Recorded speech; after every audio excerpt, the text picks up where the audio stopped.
വിദ്യാർത്ഥികളുടെ പഠന പ്രവർത്തനങ്ങളിൽ ഒട്ടേറെ സഹായം ചെയ്യുന്ന ഒന്നാണ് ഈ മേഖല എന്ന് പറയുന്നത്. അപ്പോൾ ചിലപ്പോൾ ഞാൻ ICT അധിഷ്ഠിത വിദ്യാഭ്യാസം തന്നെയാണ്. ഇന്റർനെറ്റിൽ നിന്നും വിദ്യാർത്ഥികൾക്ക് പഠിക്കാൻ ആവശ്യമായ കാര്യങ്ങൾ പകർന്നെടുത്ത് അതിന് വേണ്ട മാറ്റങ്ങൾ വരുത്തി കുട്ടികൾക്ക് ഇതേപോലെ എന്താ പറയുക കാഴ്ചയിലൂടെ ഈ കാര്യങ്ങൾ പകർന്നു നൽകുന്ന പുതിയൊരു മേഖലയാണ്. ഇത് 10 വർഷം കഴിയുമ്പോൾ എനിക്ക് തോന്നുന്നു നമ്മുടെ പുസ്തകങ്ങൾക്ക് പകരം പൂർണ്ണമായും ഇതേപോലെയുള്ള സ്മാർട്ട് ക്ലാസ് റൂമുകൾ പല സ്കൂളുകളും ഇപ്പോൾ നടപ്പാക്കി കഴിഞ്ഞു. സ്ക്രീനിലൂടെ അധ്യാപകർ വെറുതെ വല്ലതും ടച്ച് ചെയ്ത് കഴിഞ്ഞാൽ പേര് പറയുന്നത് പോലെ പാഠഭാഗങ്ങൾ മാറുകയും അതിനനുസരിച്ച് ചിത്രങ്ങൾ നമ്മൾ 2 ഡയമെൻഷൻ കാണുന്നതിന് പകരം പ്രവർത്തനമടക്കം കാണിച്ചു കൊടുക്കുന്ന രീതിയിലുള്ള ഏറ്റവും മെച്ചപ്പെട്ട വിദ്യാഭ്യാസമാണ് ഇനിയുള്ള തലമുറക്ക് ലഭിക്കാൻ പോകുന്നത്. അപ്പോൾ അത്തരമായ സാഹിത്യ രക്ഷിതാക്കൾക്ക് ബോധവൽക്കരണം ആവശ്യമാണ്. നമ്മളിപ്പോൾ കഴിഞ്ഞ ദിവസം ഓണം കഴിഞ്ഞ ഉടനെ അടുത്ത വർഷം പത്രത്തിൽ 2ാമത്തെ വർഷം പത്രത്തിൽ ഓണത്തെക്കുറിച്ച് ചരിത്രം പറയുന്നത്. അപ്പോൾ ഇന്ന് ഏത് മേഖലയും നമുക്ക് കേൾക്കുമ്പോൾ ഒന്ന് ആവർത്തി കഴിഞ്ഞാൽ ലഭ്യമാകുന്ന തരത്തിലുള്ള സെർച്ച് എഞ്ചിനുകൾ ഗൂഗിൾ, വിക്കിപീഡിയ മുതലായ സെർച്ച് എഞ്ചിനുകൾക്ക് എന്ന് പേരുള്ള ഇന്റർനെറ്റിലുള്ള ഒരുപാട് മാർഗങ്ങളുണ്ട്. അപ്പോൾ അതിനൊന്ന് വെറുതെ ആവർത്തി കഴിഞ്ഞാൽ നമുക്ക് ഓണം ഒന്ന് അതിൽ അടിച്ചു കൊടുത്തു കഴിഞ്ഞാൽ നമ്മളുടെ ചിന്തയിൽ പോലും നിൽക്കാത്ത തരത്തിലുള്ള ഓണത്തെക്കുറിച്ചുള്ള വ്യാഖ്യാനങ്ങളും ഇപ്പോൾ കഴിഞ്ഞ ദിവസം പത്രത്തിലുള്ള അതിന് തയ്യാറാക്കപ്പെട്ടുള്ള വിഭവങ്ങളും പൂക്കളങ്ങളും അതിന് വേണ്ടുന്ന പ്ലാൻ അടക്കമുള്ള കാര്യങ്ങൾ അതിന് നോക്കാം. ഇതിനിടയിൽ ഞാൻ മൊബൈൽ ഫോൺ വാങ്ങാൻ വേണ്ടി മൊബൈൽ ഫോൺ എന്ന് മാത്രം അടിച്ചു കൊടുത്തു കഴിഞ്ഞാൽ ഈ ലോകത്ത് ഉത്പാദിപ്പിക്കപ്പെടുന്ന മൊബൈലുകളും അത് തമ്മിലുള്ള കമ്പാരിസണും അതിൻ്റെ വില നിലവാരവും അതിൻ്റെ പ്രത്യേകതകളെല്ലാം നമുക്ക് കൃത്യമായി വായിച്ച് മനസ്സിലാക്കപ്പെട്ട രീതിയിലാണ് കാര്യങ്ങൾ വരുന്നത്. നമുക്ക് വാച്ചമാകുന്നത് അല്ലെങ്കിൽ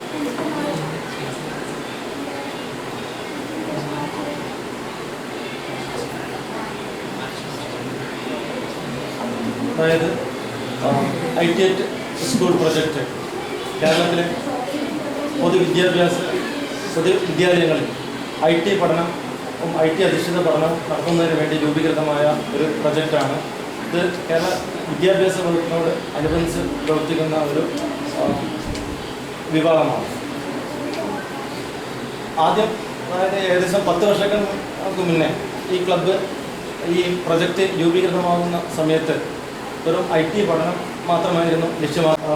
എത്രയേറെ നമ്മുടെ വിദ്യാലയ അന്തരീക്ഷം മെച്ചപ്പെടുന്നതിന് വേണ്ടി പഠനാന്തരീക്ഷം മെച്ചപ്പെടുന്നതിന് വേണ്ടി ചെയ്ത പ്രവർത്തനങ്ങളുടെ കാര്യങ്ങൾ നമുക്ക് മനസ്സിലാക്കാൻ പറ്റും.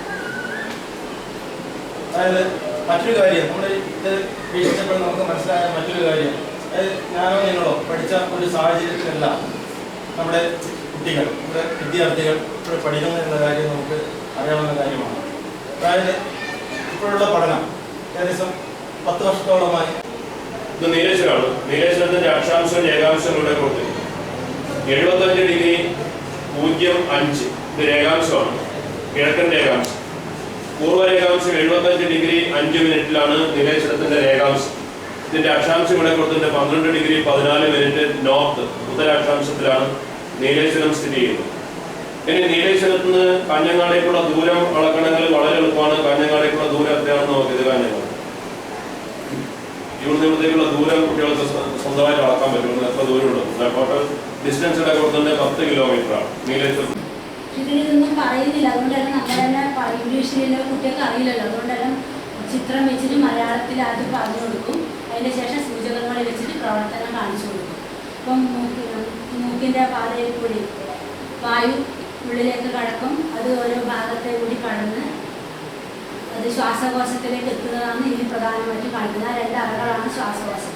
അപ്പോൾ അതിൻ്റെ ഉള്ളിൽ ബലൂണ് സങ്കോചിച്ച മാതിരിയുള്ള ഭാഗങ്ങളുണ്ട്. ബലൂൺ ഊതി വീർപ്പിക്കുമ്പോൾ എങ്ങനെയാണ് വീർക്കുന്നത് അതുമാതിരിയുള്ള വായു അറകൾ അത് നേരിട്ട് കാണാൻ വേണ്ടിയിട്ട് പറ്റും.